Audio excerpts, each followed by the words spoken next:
MicroStrategy has done it again. The company just bought more Bitcoin, and the world is paying attention. Michael Saylor, the executive chairman, is leading the charge. For him, Bitcoin is not a gamble, it's a long-term conviction.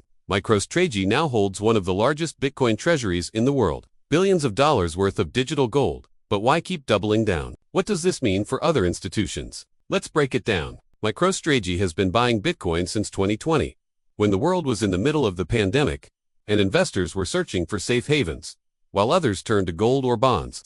Saylor made the boldest bet of his career. He called Bitcoin the ultimate treasury reserve asset. And since then, he hasn't stopped. Every dip, every downturn, every crash, MicroStrategy kept accumulating. Some called it genius, others called it reckless. But one thing is undeniable. It turned MicroStrategy into the face of institutional Bitcoin adoption. With each purchase, the message grows louder. Bitcoin is not just for retail investors, it's for corporations too. MicroStrategy currently holds over 150,000 Bitcoins. That's more than most countries. Imagine that.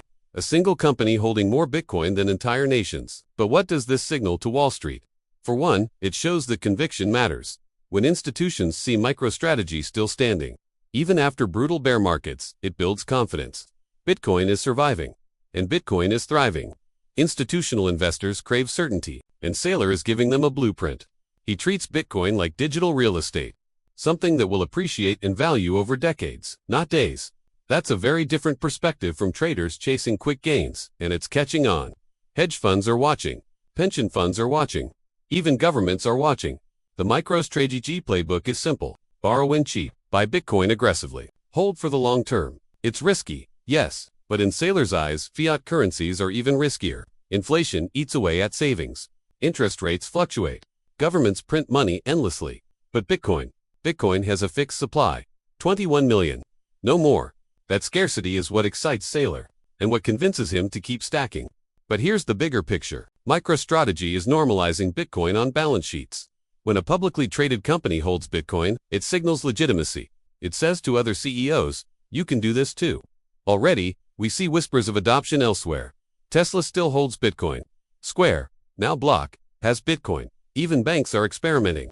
And with BlackRock pushing for ETFs, the institutional dominoes are lining up. But MicroStrategy was the pioneer. They paved the road when it was uncertain. They took the arrows when critics laughed. And now, they're still here. Their Bitcoin is still here. And their conviction is stronger than ever. Will other companies follow? That's the billion-dollar question. If Apple or Google ever makes a move, the floodgates open. But for now, MicroStrategy stands alone, carrying the torch of institutional adoption. What can investors learn? Patience, conviction, and a long-term mindset. Bitcoin is volatile, no doubt, but MicroStrategy shows volatility is survivable. If you zoom out far enough, their bet is on the next decade, not the next day. That's why this story matters. It's not just about one company, it's about a movement, and that movement is only getting started.